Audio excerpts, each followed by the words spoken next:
Hi friends, hello, ఎలా ఉన్నారు? Welcome to smart tech talks episode 1.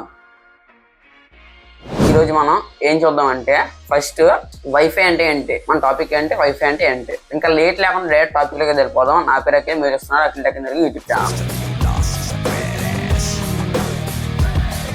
Wifi అంటే ఏంటి? వైఫై అంటే వైర్లెస్ ఫిడిలిటీ. మనం ఫోన్లో ఇంటర్నెట్ యూజ్ చేస్తాం. ఆ ఇంటర్నెట్ ఎలా వస్తుంది? ఫోన్ నుంచి ఇంకో ఫోన్కి వైర్ లేకుండా డేటా ఎలా ట్రాన్స్ఫర్ అవుతుంది అని డౌట్ నీకు వస్తుంది, నాకు వస్తుంది, మన అందరికి వస్తుంది. అది మనం ఏదైతే క్లారిఫై చేసుకున్నాం. వైఫై గురించి అయితే ఒక చిన్న అవగాహన అయితే మీకు అయితే ఇస్తాను. ఫస్ట్, వైఫై అంటే ఏంటి? వైఫై అంటే వైర్లెస్ ఫిడిలిటీ. సింపుల్ గా చెప్పాలంటే వైర్ లేకుండా ఇంటర్నెట్ కనెక్ట్ అవ్వడం. అసలు వైర్ లేకుండా ఇంటర్నెట్ కనెక్ట్ అవ్వడం అంటే ఏంటంటే, మనం డేటా నార్మల్ గా కేబుల్ ద్వారా ట్రాన్స్ఫర్ చేస్తాం కదా. కేబుల్ తో అవసరం లేకుండా వైర్లెస్ అంటే వైర్ లేకుండా డేటాను ట్రాన్స్ఫర్ చేస్తాం కదా, దాన్ని వైఫై అంటారు. ఫర్ ఎగ్జాంపుల్, మీరు మన ఇంట్లో రౌటర్ లేదా మోడమ్ ఉందనుకోండి, అంటే తెలుసు కదా వైఫై, వాడు రౌటర్ అన్న మోడమ్ అన్న. అవి మనం వైఫై కనెక్ట్ చేసుకున్నాం అనుకోండి, దగ్గర ఉన్నాం అనుకో సిగ్నల్ బాగుంటది. అదే దూరంగా వెళ్ళాం అనుకోండి సిగ్నల్ అయితే కొద్దిగా వీక్ అవుతుంది. కాబట్టి ఇది చూసాక మనకు అర్థమైపోద్ది వైఫై ఎయిర్ లో ట్రావెల్ అవుతుంది అని. ప్లస్ దానికి వైర్ అవసరం లేదు. ఇప్పుడు వైఫై ఎలా వర్క్ అవుతుందో చూద్దాం. వైఫై సిస్టంలోనే మెయిన్ 3 థింగ్స్ అయితే ఉంటాయి. ఫస్ట్ వన్ వచ్చి ఇంటర్నెట్ కనెక్షన్, ఫైబర్ లేదా బ్రాడ్బ్యాండ్. ఫైబర్ అయితే ప్రెజెంట్ చాలా బాగుంటుంది, సిగ్నల్ చాలా ఫాస్ట్ గా ఉంటుంది. బ్రాడ్బ్యాండ్ అయితే ఓల్డ్ కాబట్టి సిగ్నల్ కొద్దిగా వీక్ గా ఉంటుంది. వీటిలో ఇంటర్నెట్ కనెక్షన్ అయితే అంటారు. నెక్స్ట్ రౌటర్ అంటే మనకు తెలుసు కదా, మన ఇంట్లో మనకైతే పెట్టుకుంటాం కదా, దాన్ని రౌటర్ అంటారు లేదా మోడమ్ అన్న. థర్డ్ వచ్చి డివైజెస్, మనం మొబైల్స్ అన్నా ల్యాప్టాప్స్ అన్నా వీటి డివైజెస్ అయితే అంటారు. ఇది అందరికీ తెలిసిందే. ఇప్పుడు ఈ ప్రాసెస్ ఎలా ఉంటుందంటే, ఇప్పుడు మన దగ్గర ఇంటర్నెట్ ప్రొవైడర్లు ఉంటాయి కదా, ఎయిర్టెల్, జియో, ఐడియా, వియో ఏదో ఉంటుంది కదా, వీటి నుంచి అయితే ఇంటర్నెట్ అయితే వస్తుంది. అది రౌటర్ కి కనెక్ట్ అవుతుంది. రౌటర్ ఆ ఇంటర్నెట్ ని రేడియో సిగ్నల్స్ గా కన్వర్ట్ చేస్తుంది. మీ మొబైల్ ఆ రేడియో సిగ్నల్స్ ని క్యాచ్ చేసి ఇంటర్నెట్ యూజ్ చేస్తుంది మన మొబైల్. ఈ విధంగా అయితే ప్రాసెస్ అయితే జరుగుతుంది. అర్థమైంది కదా? First internet connections Airtel, Jio ఉంటాయి కదా, అవి పంపించిన సిగ్నల్స్ మన రౌటర్ అయితే క్యాచ్ చేస్తుంది. ఆ రౌటర్ నుంచి మన మొబైల్ కి అయితే ఇంటర్నెట్ అయితే వస్తుంది. అలా మనం అయితే ఇంటర్నెట్ అయితే యూజ్ చేసుకుంటాం రౌటర్ నుంచి. ఇప్పుడు రౌటర్ గురించి ఏం చెప్తున్నారు? డైరెక్ట్ చెప్పొచ్చు అంటే మనం వైఫై గురించి మాట్లాడుతున్నాం కదా, అందుకే రౌటర్ గురించి అయితే చెప్తున్నాను. మీరు వేరే మొబైల్ అన్నా సరే సేమే, ఆ మొబైల్ క్యాచ్ చేసి ఆ మొబైల్ సిగ్నల్స్ అయితే మన మొబైల్ కి అయితే పంపిస్తుంది సేమ్. కాకపోతే అక్కడ రౌటర్, ఇక్కడ వేరే మొబైల్, అదే తేడా. సింపుల్ గా రౌటర్ అంటే ఏమని చెప్పొచ్చు అంటే, ఇంటర్నెట్ ని ఎయిర్ లో పంపించే మిషన్ ని రౌటర్ అని అయితే అంటారు. ఇప్పుడు వైఫై సిగ్నల్స్ ఎలా ట్రావెల్ అవుతాయి? వైఫై సిగ్నల్స్ రేడియో వేవ్స్ లా ట్రావెల్ అవుతాయి. కానీ ఇలా ట్రావెల్ అవుతున్నప్పుడు కొన్ని ప్రాబ్లమ్స్ అయితే ఉంటాయి. ఆ ప్రాబ్లమ్స్ ఏంటంటే వాల్స్, డోర్స్, డిస్టెన్స్. ఇవి ఉండడం వల్ల మన సిగ్నల్ అయితే వీక్ అవుతుంది. అంటే సిగ్నల్ అయితే సరిగ్గా రాదు, తగ్గుతుంది. అందుకే రౌటర్ అయితే సెంటర్ లో పెట్టాలి. ఇప్పుడు ఎలాగా డిస్టెన్స్ గురించి వచ్చాం కదా, రౌటర్ అయితే మధ్యలో ఉంది.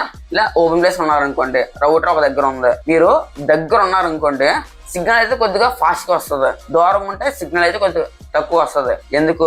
వేవ్స్ ఉంటాయి కదా, రేడియో సిగ్నల్స్, అవి అయితే మన మొబైల్ అయితే క్యాచ్ చేయాలి.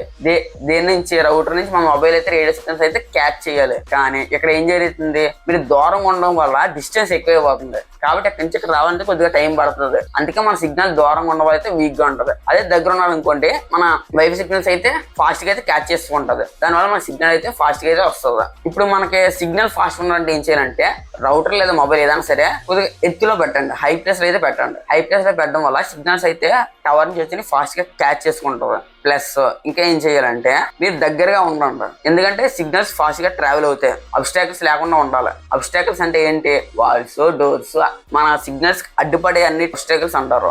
అలా నేను చెప్పినట్టు చేశాను అనుకోండి, మీరైతే ఈజీగా అయితే మీకైతే సిగ్నల్ స్ట్రాంగ్ గా ఉంటుంది. నేను చెప్పినట్టు చేసినట్లయితే చాలా రౌటర్స్ లో 2 టైప్స్ ఉంటాయి, 2.4 GHz, 5 GHz. ఇది చాలా ఇంపార్టెంట్. మన మొబైల్ లో కూడా 2.4 ఉంటుంది, 5 GHz అని ఉంటుంది. హాస్పిటల్ మీదకి వెళ్తే అసలు ఈ 2.4 అంటే ఏంటి, 2.4 అంటే ఏంటి, 5 GHz అంటే ఏంటి, ఇది మాత్రం చాలా ఇంపార్టెంట్. ప్రతి ఒక్కరు తెలియాలి. 2.4 అంటే, ఇప్పుడు మనం నేను వైఫై లేదా మొబైల్ కి కొద్దిగా డిస్టెన్స్ లో ఉంటాను కానీ నాకు సిగ్నల్ ఉండాలి అని అనుకున్నట్లయితే మీరు 2.4 పెట్టుకోండి. లేదు నాకు దగ్గరలో ఉంటాను, ఎక్కువ సిగ్నల్ కావాలి అని అనుకున్నట్లయితే 5 GHz అయితే పెట్టుకోండి. అర్థమైంది అనుకుంటున్నాను. ఇప్పుడు 2.4 అంటే కొద్దిగా దూరంలో ఉండాలి, అంటే నాకు దూరం వరకు సిగ్నల్ రావాలి. సిగ్నల్ తక్కువ అంటే 5 GHz కంపేర్ చేసుకుంటే కొద్దిగా సిగ్నల్ స్లోగా వచ్చినా పర్లేదు, కానీ నాకు దూరంగా అందాలి అని అనుకున్నట్లయితే మీరు 2.4 అయితే పెట్టుకోవచ్చు. లేదు నేను దగ్గరలో ఉంటాను, నాకు ఎక్కువ సిగ్నల్ చాలా ఫాస్ట్ ఉండాలి అనుకున్నట్లయితే 5 GHz అయితే పెట్టుకోవచ్చు.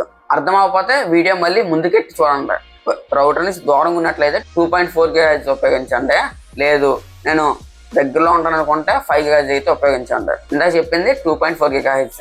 ఇప్పుడు వైఫైకి పాస్వర్డ్ ఎందుకు ఇంపార్టెంటో చూద్దాం. అసలు వైఫైకి పాస్వర్డ్ ఎందుకు అవసరం అంటే మీ ఇంటర్నెట్ వేరే వాళ్ళు యూజ్ చేయకుండా ఉండడానికి ఒకటి, ఇంకోటి సెక్యూరిటీ కోసం. అంటే ఇప్పుడు మనం చెప్పాం కదా, అదే ప్లస్ స్పీడ్ స్లో అవ్వకుండా ఉండడానికి. ఇప్పుడు అందరూ యూజ్ చేశారు అనుకోండి, సిగ్నల్ మనకైతే తక్కువ ఉంటుంది. అదే మనం స్ట్రాంగ్ పాస్వర్డ్ పెట్టుకున్నాం అనుకోండి, ఎవరు యూజ్ చేయలేరు, మనమే యూజ్ చేసుకోవచ్చు, మనకి ఎక్కువ సిగ్నల్ ఉంటుంది. మన పాస్వర్డ్ అయితే ఎప్పుడు స్ట్రాంగ్ గా ఉండాలి. ఏఐని అడగొద్దు, మీ ఓన్ డెసిషన్ తీసుకొని పాస్వర్డ్ పెట్టుకోండి. మర్చిపోతారు అనుకున్నట్లయితే బుక్ లో రాసుకోండి, లేదా ఫోన్ నోట్స్ యాప్ లో సేవ్ చేసుకోండి, కానీ స్ట్రాంగ్ పాస్వర్డ్ అయితే పెట్టండి. సో ఫ్రెండ్స్, ఇప్పుడు మీకు ఒక క్లారిటీ ఇచ్చాను అనుకుంటున్నాను. ఇంకా ఏమైనా మిస్ చేశానా? ఫ్యూచర్ లో మనం ఇంకో టాపిక్ చేయాలి కదా, అదేంటో మీరు కామెంట్ చేయండి. మీరు కామెంట్ చేసిందే నేను వీడియో అయితే చేస్తాను. కామెంట్స్ ప్రతిరోజు చెక్ చేస్తాను, మీరైతే కామెంట్ చేయండి. ఈ వీడియోలో మీరు ఏంటి తెలుసుకున్నారు? వైఫై అంటే ఏంటి, అది ఎలా పనిచేస్తుంది, 2.4 GHz అంటే ఏంటి, 5 GHz అంటే ఏంటి, సిగ్నల్స్ ఎలా ట్రాన్స్ఫర్ అవుతాయి, మాక్సిమం అంతా క్లారిటీ ఇస్తాను అనుకుంటున్నాను. నెక్స్ట్ వీడియో చేయాలో కామెంట్ చేసేయండి. స్మార్ట్ టెక్ టాక్స్ 2 అయితే కలుసుకుందాం. And finally thanks for watching. By by now. జై హింద్.